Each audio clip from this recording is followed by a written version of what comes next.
ఇక మరోవైపు కాంగ్రెస్ ప్రభుత్వం కావాలనే చేస్తోందని మాజీ మంత్రి శ్రీనివాస్ గౌడ్ అంటున్నారు. దీనిపై ప్రజా పోరాటం చేస్తామంటున్న శ్రీనివాస్ గౌడ్తో మా ప్రతినిధి Azeem face to face.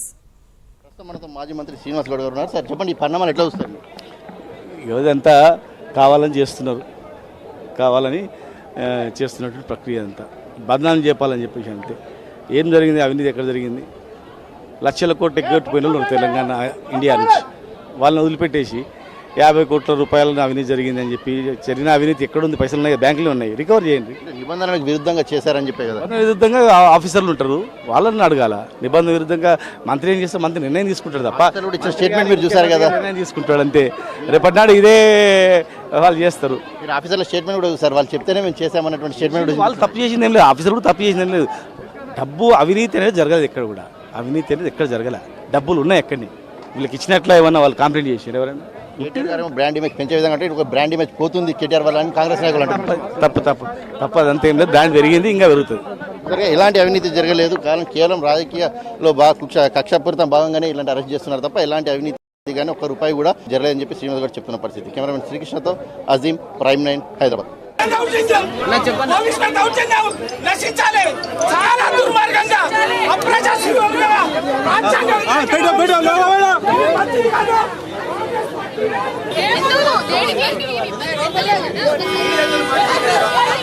Rahul Gandhi all India Congress leaders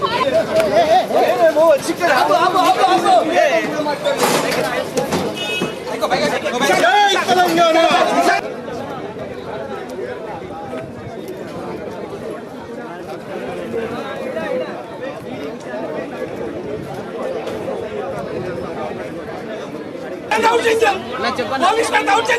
నశించాలి, చాలా దుర్మార్గంగా అప్రజాస్వామ్యంగా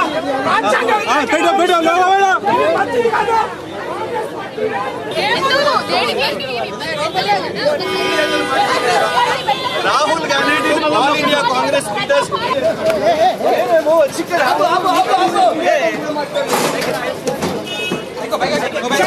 తెలంగాణ.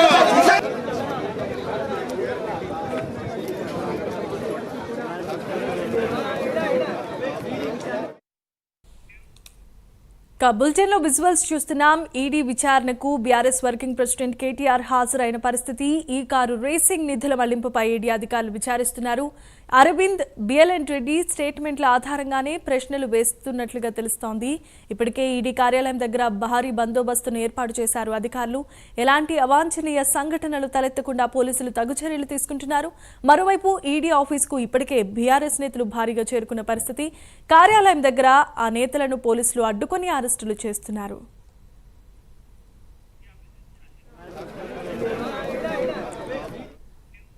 రైట్, ఇక ఈడీ ఆఫీస్ దగ్గర ఉన్నటువంటి పరిస్థితికి సంబంధించి మరిన్ని అప్డేట్స్ను అందించడానికి మా కరెస్పాండెంట్ అజీం సిద్ధంగా ఉన్నారు.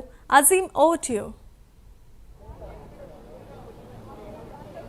ప్రస్తుతం అయితే ఈడీ ఆఫీస్ దగ్గర మనం ఉన్నాం. ఏదైతే కేటీఆర్ కొద్దిసేపటి క్రితమే ఈడీ ఆఫీస్ లోపలికి విచారణలో భాగంగా వెళ్ళడం జరిగింది. అయితే ఈడీ ఆఫీస్ దగ్గర పూర్తిగా కట్టుదిట్టమైన భద్రతా ఏర్పాట్లు అయితే పోలీసులు చేయడం జరిగింది. ఎందుకంటే బీఆర్ఎస్ శ్రేణులు పెద్ద ఎత్తున కూడా ఇటు ఈడీ ఆఫీస్కి చేరుకోవడం జరిగింది. బీఆర్ఎస్ శ్రేణులతో పాటు మాజీ మంత్రులు, ఎమ్మెల్యేలు, శ్రీనివాస్ గౌడ్, అలాగే గంగుల కమలాకర్, అలాగే బీఆర్ఎస్ సంబంధించిన లీగల్ టీం ఏదైతే ఉందో అందరూ కూడా ఏదైతే ఈడీ కార్యాలయం దగ్గరే ఉన్నారు. సో ఈ నేపథ్యంలో పోలీసులు కూడా కట్టుదిట్టమైన భద్రతా ఏర్పాట్లు కూడా చేయడం జరిగింది. సో మనం చూసినట్లయితే ఓవరాల్గా రౌండ్ అంటే ఏదైతే ఈడీ ఆఫీస్ కార్యాలయం వైపు కావచ్చు, అలాగే దానికి ఆపోజిట్ వైపు కావచ్చు, రెండు వైపులా కూడా ఏదైతే పోలీసులు పూర్తి స్థాయిలో రోప్స్ పట్టుకుని ఎవరిని కూడా అటు ఇటు వెళ్ళనీయకుండా కూడా పూర్తి స్థాయిలో భద్రతా ఏర్పాట్లు చేశారు. అయితే ఇప్పటికే బీఆర్ఎస్ శ్రేణులు కొంత నినాదాలు చేయడంతో వచ్చినటువంటి కొంచెం మంది నాయకులను పోలీసులు ఇప్పటికీ అదుపులో తీసుకొని పోలీస్ స్టేషన్కి పంపించినటువంటి పరిస్థితి కూడా ఈడీ కార్యాలయం వద్ద మనం చూస్తున్నాం. అయితే ఏదైతే ఈడీ విచారణ ఎలా జరగబోతుందనే ఒక ఉత్కంఠ వాతావరణం బీఆర్ఎస్ నాయకులతో పాటు అందరిలోనూ కూడా ఉత్కంఠ అయితే కొనసాగుతుందని మనం చెప్పుకోవచ్చు. ఎందుకంటే ఏసీబీ విచారణకు ఇప్పటికే ఏదైతే కేటీఆర్ గారు వెళ్ళడం జరిగింది. సో ఈ నేపథ్యంలో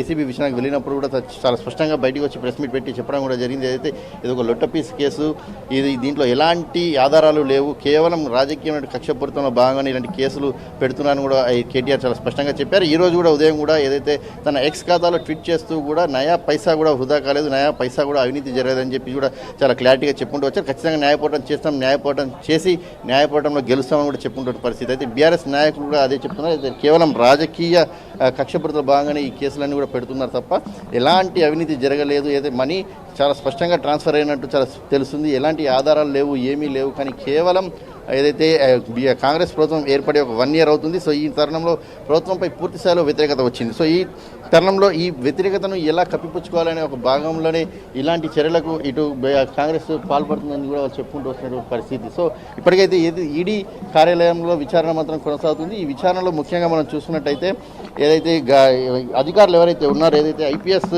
అరవింద్ కుమార్ అలాగే బిఎల్ఎన్ రెడ్డి ఇచ్చిన స్టేట్మెంట్ ఏదైతే ఉందో ఇంతకుముందే ఈడీ కార్యాలయానికి వారు కూడా కొద్ది రోజుల క్రితమే వచ్చి ఆ స్టేట్మెంట్ని కూడా ఇచ్చి వెళ్ళడం కూడా జరిగింది.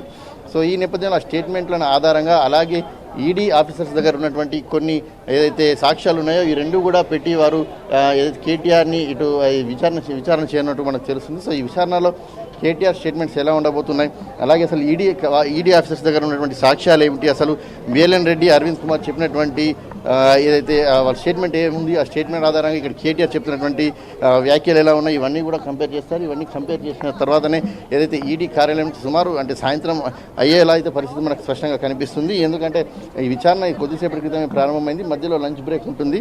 లంచ్ బ్రేక్ తర్వాత మరొకసారి విచారణ కూడా కొనసాగే అవకాశం ఉంటుంది. సో మళ్ళీ రావాలా లేదా అనేది ఈడీ కార్యాలయం నుంచి కేటీఆర్ బయటకు వచ్చిన తర్వాతే మనకు తెలుస్తుంది.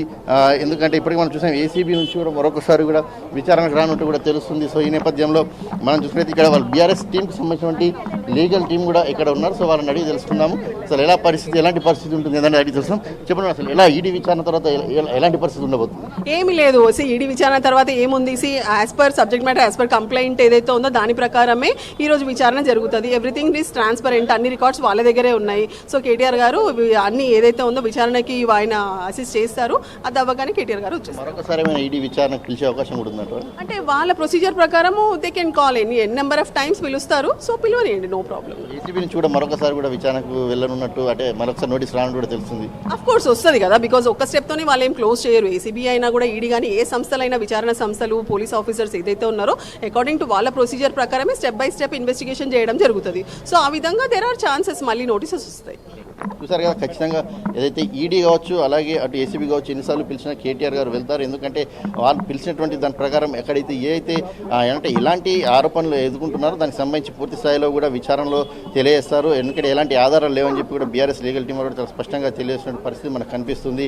సో ఓవరాల్గా చూసినట్టయితే ఒక ఉత్కంఠమైన వాతావరణం మాత్రం ఇటు ఈడీ కార్యాలయం వద్ద కావచ్చు అలాగే బీఆర్ఎస్ శ్రేణుల్లో కావచ్చు నాయకుల్లో కావచ్చు ఖచ్చితంగా కనిపిస్తుందని మనం చెప్పుకోవచ్చు. ఎందుకంటే ఈ కేసు ఏదైతే ఉందో ఈ కేసుకు సంబంధించి పూర్తి స్థాయి విచారణ అంటే ప్రాథమిక దశలో ఉంది. అప్పటికే కేటీఆర్ గారు 2 సార్లు కూడా హైకోర్టుకు కావచ్చు అలాగే ఇటు సుప్రీంకోర్టు కూడా వెళ్ళడం జరిగింది. ఏదైతే రద్దుకు సంబంధించి కేసు రద్దుకు సంబంధించి క్వాష్ పిటిషన్ కూడా ఇటు తెలంగాణ హైకోర్టులో వేయడం జరిగింది. సో తెలంగాణ హైకోర్టు దాన్ని ఏదైతే తిరస్కరించింది. సో ఈ నేపథ్యంలో సుప్రీంకోర్టు కూడా వెళ్ళడం జరిగింది. సుప్రీంకోర్టులో కూడా ఏదైతే ప్రాథమిక దశలోనే విచారణ ఉన్న నేపథ్యంలో ఇప్పుడే ఈ కేసుని క్వాష్ చేయలేమని చెప్పి కూడా తెలియడంతో ఏదైతే లీగల్ టీం దాన్ని ఉపసంహరించినటువంటి పరిస్థితి కూడా మనకు కనిపిస్తుంది. సో లీగల్గా కూడా ఎలా వెళ్తారనేది కూడా మనం చూడాల్సి ఉంటుంది. ఎందుకంటే ఈ పరిణామాలన్నీ చూసినట్టయితే కేటీఆర్ ఏదైతే ఈ కోర్టులో ఎదురవుతున్నటువంటి పరిణామాలు చూస్తున్నట్టయితే ఖచ్చితంగా ఎలాంటి పరిణామాలు ఉంటాయనే ఉత్కంఠమైన వాతావరణం మాత్రం బీఆర్ఎస్ శ్రేణుల్లో అందరిలో అయితే ఉందని మనం చెప్పుకోవచ్చు. Jemimah, right, thanks for the updates Azeem.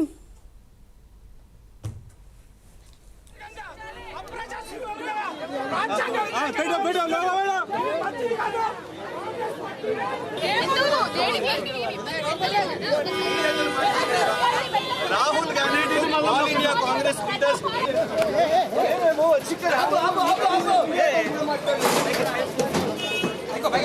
జై తెలంగాణ.